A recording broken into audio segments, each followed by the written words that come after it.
Welcome to our new show, What Anyone Can Do podcast with Leo Bottari and me, Randy Cantrell. Our new show picks up where our last show, Year of the Peer, left off, highlighting the simple truth that who you surround yourself with matters, and that if we enlist the support of others, give back to those who give to us, and pay it forward for the next generation, we can do anything.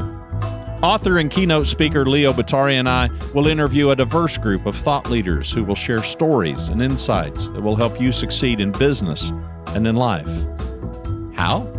By doing the things anyone can do, but most of us never will.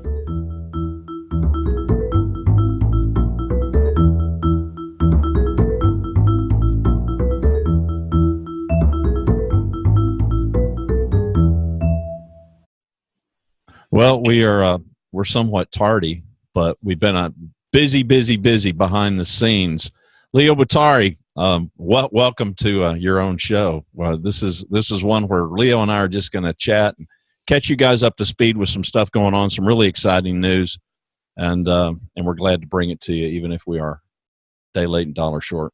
Yeah, no, very excited. I think, part of what we've been trying to navigate this year is figuring out how to transition from the Year of the Peer into what I think has been a real evolution of content, right? It has gone from looking at how and why formal peer groups work so well, and also looking beyond our peers, looking at these circles of people who surround us that are our parents, our kids, our spouses, our mentors, mentees, teachers, all of that, because all of them create that community, that circle, which I think we depend on and actually could, use a lot more. And we could contribute to that circle, obviously, in much greater ways as well. So, of course, part of the new book, as you know, that comes out September 3rd, What Anyone Can Do, how surrounding yourself with the right people will drive change, opportunity, and personal growth. We're going to be really looking at this podcast, as you know, from a standpoint of, in the first 6 weeks or so, continuing to interview thought leaders as we always have, except we are going to be more topical this time around. So, for example, as when we launch, of course, this show will be running on the 7th. When we launch on the 14th with our first guest, will be Dr. Diane Hamilton, who I'm so excited to have on the program. But we're going to talk about a great project that she's working on and a real topic of conversation around curiosity. How surrounding yourself with the right people can help us really be more curious, and how being more curious can really help us in so many different ways. And she offers some wonderful insights into that. The following week, we've got Tom Rivens, who we're going to focus on accountability. And I think that's another key, right? If we've got people who we are very public with, who we say, hey, here's something that I want to do for myself, and I kind of enlist their support, their encouragement, their accountability, their wisdom, their advice, all of that, it's far more likely that I'm actually going to do what I said I'm going to do, as opposed to keeping it to myself, getting a really good start on it, and a couple weeks later rationalizing why this isn't really working out for me anymore and why I can't do this thing that I said that I wanted to do for myself. And in most cases, as you know, when we set personal goals like that, it may be something as simple as losing 10 pounds or something. It's not like I'm trying to make the Olympics by the end of the year. Right. So in most cases, we do set realistic goals we want for ourselves. And quite frankly, all too often we just let ourselves completely off the hook in doing it. And as you know, the whole premise of the book is the idea that, there's a lot of people that are really, really successful, and it's not because they're capable of superhuman feats. It's because they do the things that anyone can do, but most of us never will. And of course, the idea is if we surround ourselves with really good people, they'll help us do those little things that anyone can do far more often. Well, as we pull the curtain back and kind of show even more about the behind the scenes stuff, which I think there's just large lessons even there. Everybody's got the front facing stuff that we all want to put our best foot forward. And it's not hiding skeletons or anything, but there's just so much grinding and so much to use today's vernacular, hustle that goes on behind the scenes. People see the performance. We kind of get infatuated with that tip of the iceberg kind of stuff of, okay, well, there's the performance, but every band that you go see, every play that you might see, there's just a ton of work behind the scenes that's done away from the crowd. And that's been happening here as well. Share with us a little bit, because my thoughts are the collaboration, the book itself, the new book, the first book, The Power of Peers, co-authored with Leon Shapiro, and that book really focused on formal peer groups. And as we began the podcast in January of 2017, the conversation immediately began to broaden and widen.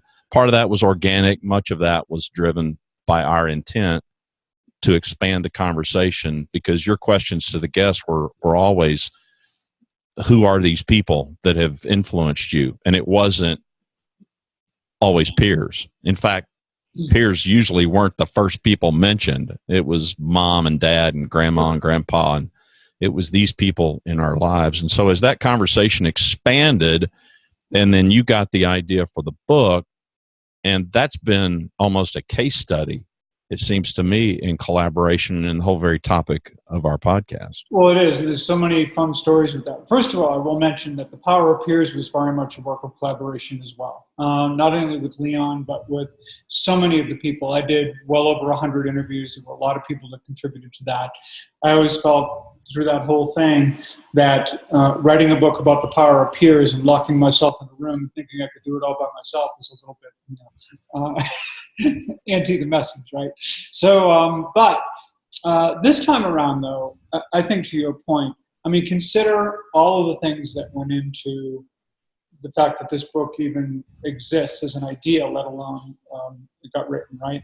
So first of all, as you well know, you approached me about doing a podcast, and we came up with the Year of the Peer podcast, and we did it. It's why we had all these guests and why, that kind of happened. Number of months as we were into the podcast, we were probably 5 or 6 months into it, and I talked to Robert H. Thompson, who wrote a great book called The Offsite. And Robert's just a terrific guy. He was actually one of the guests later on the show as well. And Robert really gave me the idea of writing the book to begin with, saying, God, there's so much rich content here. There's so much there. You're advancing the conversation in a way that is, a worthy endeavor to take this, to the next level. So the idea of doing that, and of course the content isn't just from me, but much of it comes really directly, in the words of our podcast guests who contribute to all of the content in the book. So, some of it clearly is my stories and some of the way that I weave things together a bit, but a lot of it is very much comes from the incredible guests that we had on the Year of the Peer podcast. It was just so amazing. And with that, when I started thinking about meeting Dan Hoffman. Now, Dan Hoffman, as you know, is the CEO of Circles. Now, I sought him out.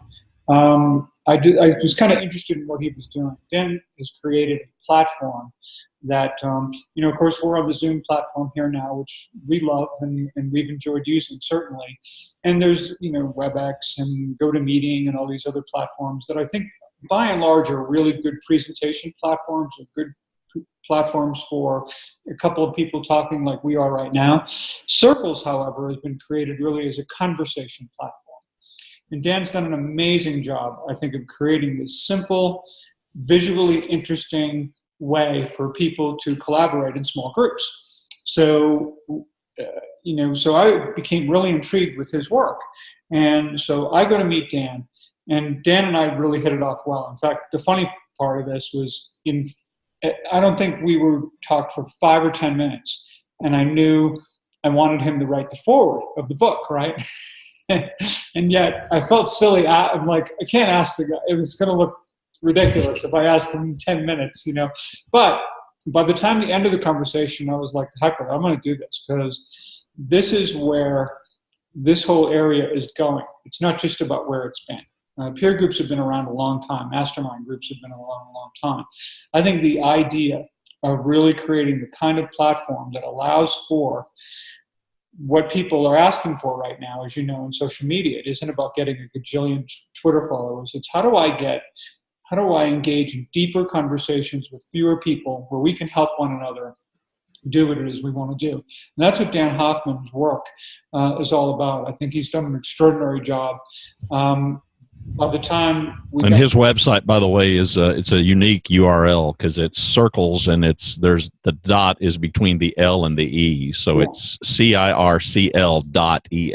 Yes. And but those two stories, pardon the interruption, but us beginning the podcast, me not knowing you from Adam, and reading the book and reaching out to you, you connecting with Dan, and in a moment not hesitating. I don't know. I mean, I think there's a lesson there. I think in our hesitations and our. I hesitated for only about 40 minutes, though. Yeah, exactly. Well, and me too, in reaching out to you. So I don't know. I mean, if you're out there and you're listening to us and you're thinking of connecting with somebody or trying to connect with somebody for some genuine value proposition that you bring to the party, and don't hesitate. Well, just go for it. I think what's interesting about that, and I think the Dan Hoffman writing the forward is a case in point, right? Where I asked Dan, like it was right near the end of our conversation, and I just knew his work, his sensibilities, everything aligned with where I felt all of this is going, and I really wanted. I said maybe not a lot. Maybe Dan Hoffman's name isn't a household name right now. I think it will be. I think what he's doing is really remarkable, and it's really exciting. I think it's a great opportunity for us to get to use it for the podcast, to really give people a visual understanding of what Circles is all about and how that can work. I don't think he necessarily designed it to be a podcast platform, but I think he was, when I mentioned it to him, he was really intrigued, about the idea of doing it. So of course he did agree to write the forward, and enthusiastically so. And I think if there's any lesson in that, it's simply that just ask, because the worst thing he's going to do is say no. Like, exactly. No, I can't do it, I don't have time, or I'm not interested. Exactly. Well, and then there's somebody else whose fingerprints are all over the book in a unique kind of way too. Yeah. Well, and that's for sure. So one of the things, when I thought about this idea of what anyone can do, which, as we've talked about before, comes from Joe Henderson, wrote for Runner's World for about 30 years, big runner and all that. In his 1976 book, The Long Run Solution, he basically said, look, when you look at a lot of people who really have it going on in life, it isn't because they're capable of superhuman feats that no one else can do. He said, basically, they do the things that anyone can do, but most of us never will. And so it really made me think about the fact that I think anyone can seek to surround themselves with really good people. And if they enlist their support, they'll do those things anyone can do far more often. And that oftentimes is the real key. But when I thought about what anyone can do, and was just thinking about it from a brand perspective, and the idea that I want people to really look at this and see this content as relevant for them, to be super approachable, the kind of thing you would grab and read on a couple of hour flight, and be able to absorb that. And I thought, who better to help me achieve that than Ryan Foland? Now, Ryan Foland, I met. Now, he and I at the time lived an hour away from each other. We met in Portugal, and realizing, of course, that we were down the street from one another, basically. And Ryan's not only a brilliant speaker and real expert with regard to communication and personal branding, but he does these cartoons, these little illustrations that are awesome. I mean, they're really great. And he includes little taglines with them and all. So again, I asked him with the idea that he can say no or not. I said, Ryan, what do you think about doing illustrations that would not only likely appear as part of the cover art, which it will, of course, but for each of the chapters in the book, to give that, just to create that fun feel for the content. And the fact that we're not trying to create like a real academically oriented book so much as it's grounded oftentimes in some cases research, in some cases the personal stories and insights of our podcast guests. But by and large, it's something that I think everyone can really relate to. And as they read it, I think that Ryan's cartoons contribute to the relatability. It's absolutely the picture's worth 1,000 words kind of thing going on. I feel like he added another 12,000 words to the book just by having the illustrations there. And yet you can look at it at a glance and smile with every as you hit every chapter. So yeah, the cover illustrations alone are it's fun. Are real creative. And we'll include the cover art, of course, as part of the podcast, and of course we'll show the book cover coming soon too. But it's great stuff, and I can't tell you how much I appreciate you and Dan and Robert Thompson and Ryan Folan and all of our podcast guests and a host of other people who I surrounded myself with basically during the year of the peer, and we produce something that I hope will have both some fun and some real practical value for people, especially when you get to the end and you talk about how you as an individual and how you as a team can develop a people plan.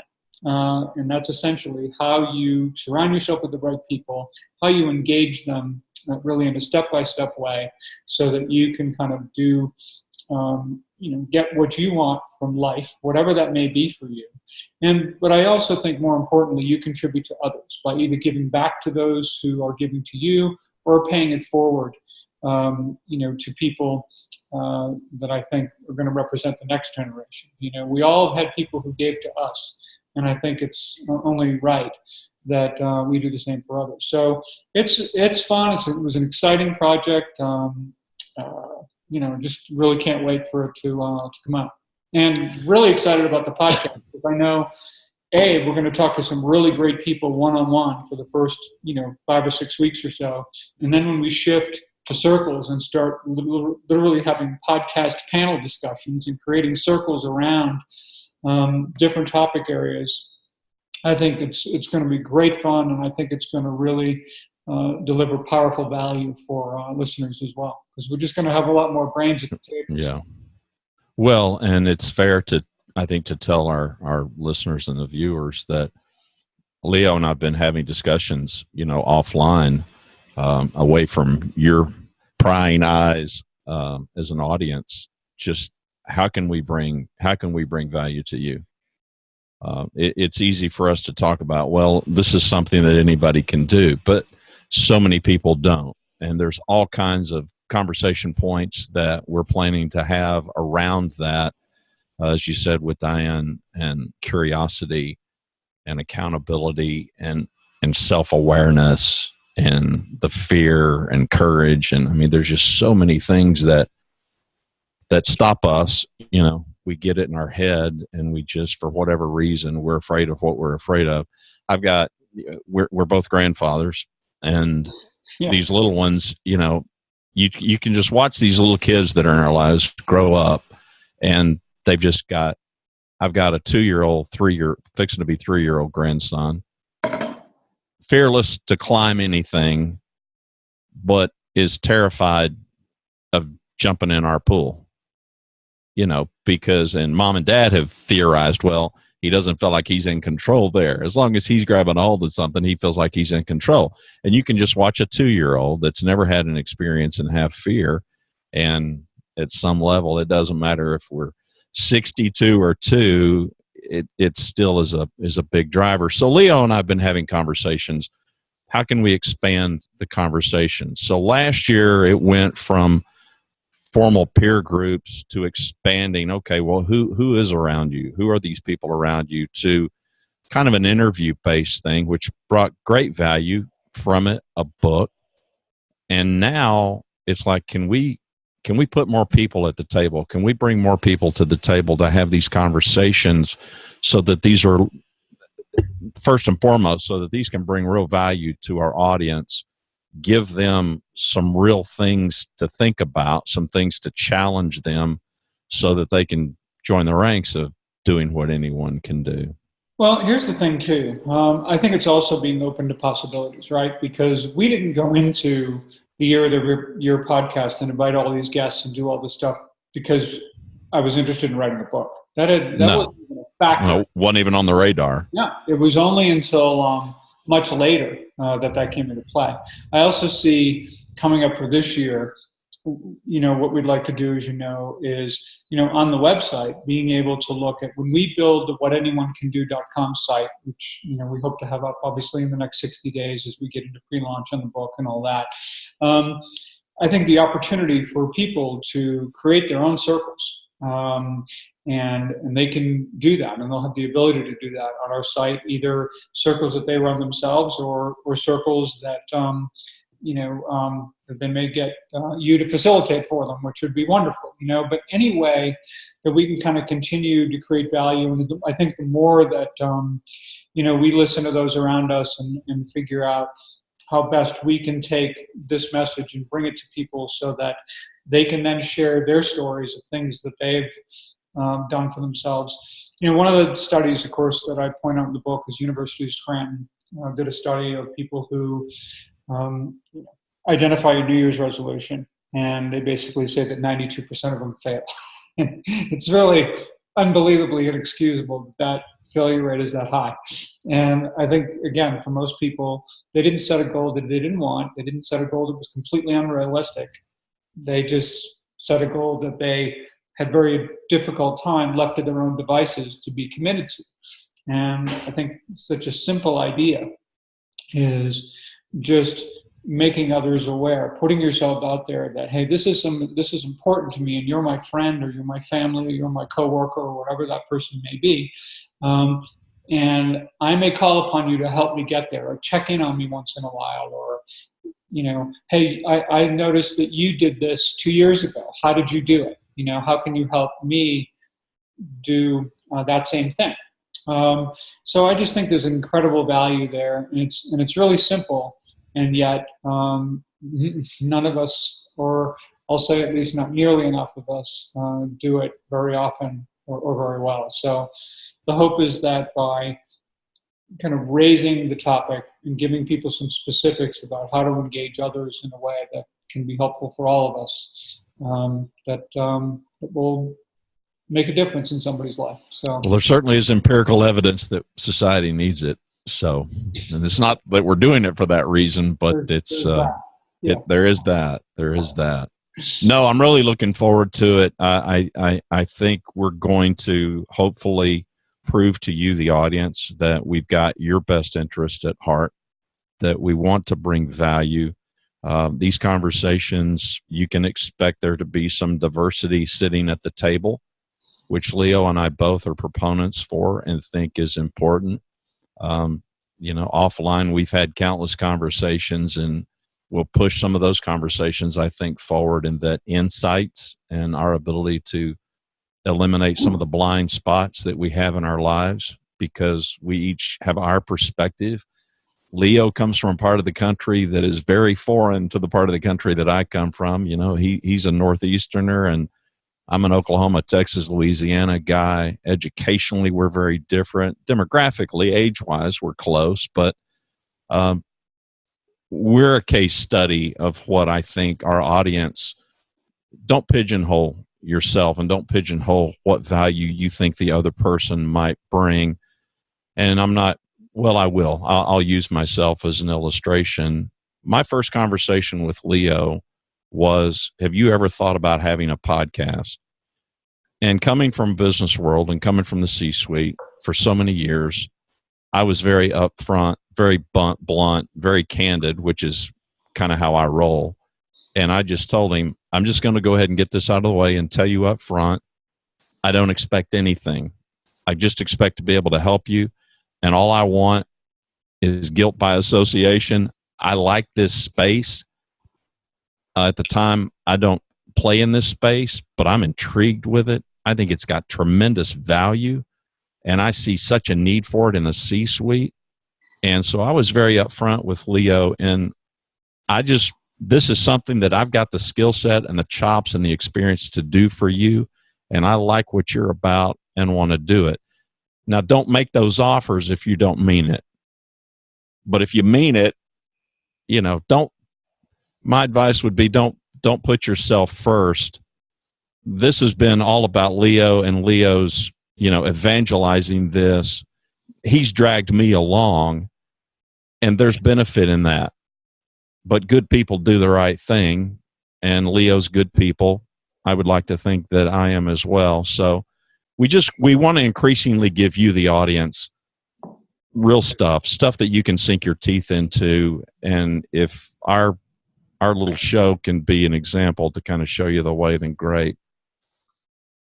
Well, like I said, I appreciate your involvement more than you know. I think that having you as co-host this year is a huge help and a huge value, to the show and to listeners. And I'm incredibly grateful for all of that. But I think to your larger point, I think reaching out, asking, being involved, willing to give to others can provide, really great rewards. And I'm excited about it all, So looking forward to next week. Our first guest will be Dr. Diane Hamilton. I'm just thrilled that we were able to get her on the program.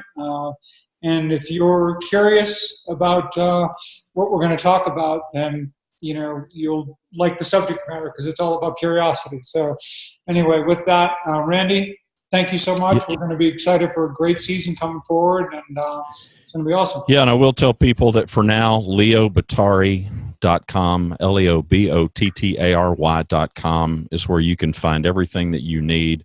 Leo and I will be updating some things, and the podcast will kind of shift as we get closer to the book launch. But your subscription in iTunes, none of that's going to change, so you don't have to do anything. We're going to make it easy for you. And I want to, as a reminder too, we will be on C-Suite Radio as well, again, right, coming up the season. So I'm very excited with, Jeffrey Hazlett and the whole team they have over at C-Suite Radio. They've been incredibly supportive and really smart. And again, the more really good people we surround ourselves with, the better, that we're all going to do as well. So anyway, Randy, thank you. Thanks. All right.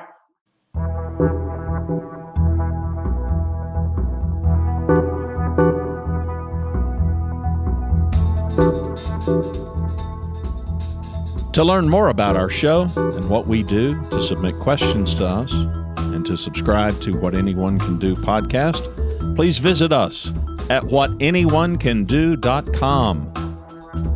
What Anyone Can Do podcast is hosted by Leo Bottary and me, Randy Cantrell. Our music is Vibe Ace by Kevin MacLeod, licensed under Creative Commons by Attribution 3.0 license. Thanks for watching. Thanks for listening. We hope that you'll share the podcast.